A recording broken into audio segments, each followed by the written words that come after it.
Hi, I'm Dr. Jackson Crawford.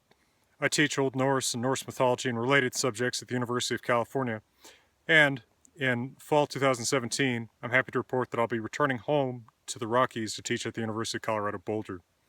I've also translated the Poetic Edda, the main source of the myths of the Norse gods, and over the past year and a half or so, I've been posting videos on YouTube talking about topics in Norse language and myth.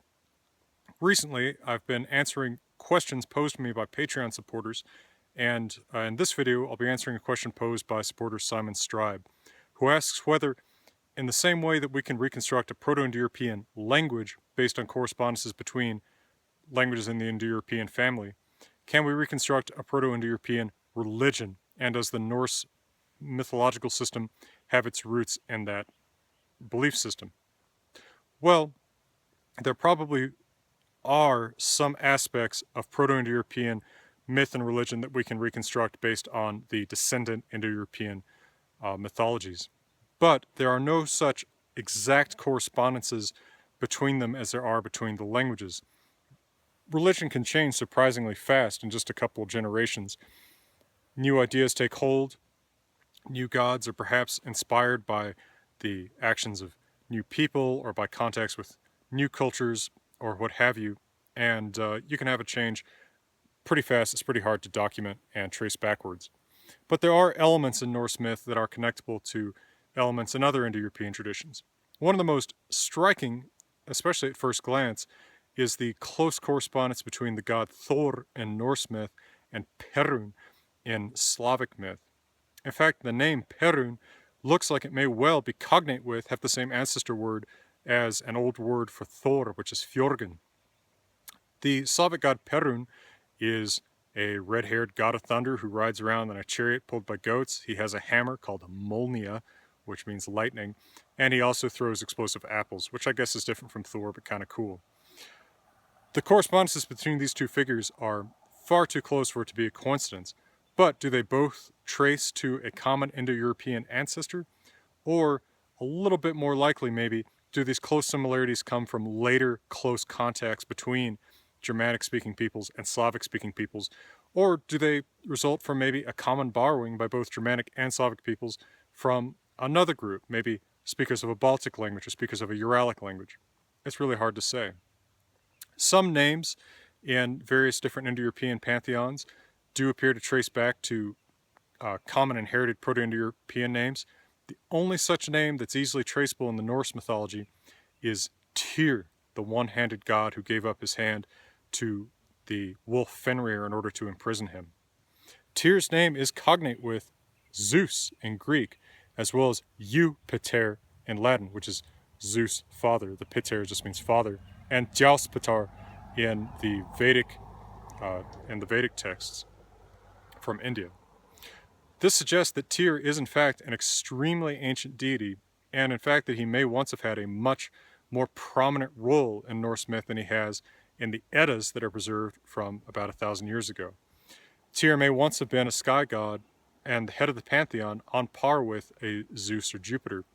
But if this was so, it's so far back in the past that we really can't even get a hold of that earlier period of Germanic or Norse myth.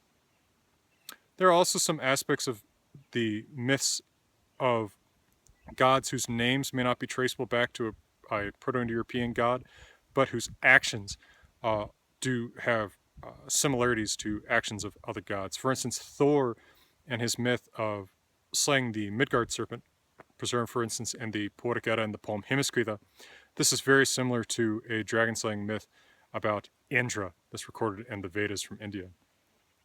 Also, if we look at the Aesir as a group, the group of gods, including Odin and Thor in Norse myth, their name is cognate with the name of the Asuras in India and the Ahuras in Iran. The Ahuras are a group of gods who were pitted against a group of demon-like figures called the Daivas in Avestan, and that conflict seems to be very similar to the conflict between the Aesir gods and the Jotnar or giants in Norse myth. So these things may trace back to common Indo-European inheritances, but they don't allow us to reconstruct an exact pantheon of Indo-European gods, roles for the gods in Indo-European, or any specific myths other than something like a vague dragon-slaying myth with certain commonalities between different branches, or certain words that often occur together in talking about mythic heroes, like an expression for immortal fame that occurs in many different branches of Indo-European, or an expression for slaying the serpent, the words for which are cognate in many different branches of Indo-European.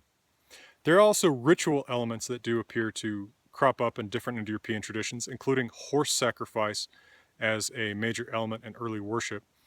The horse sacrifice ritual actually has some details that are shared in common between early Celtic and early Indic practice, including the copulation of a monarch with a horse, which suggests that this horse sacrifice ritual may in fact be very old, even of Indo-European date.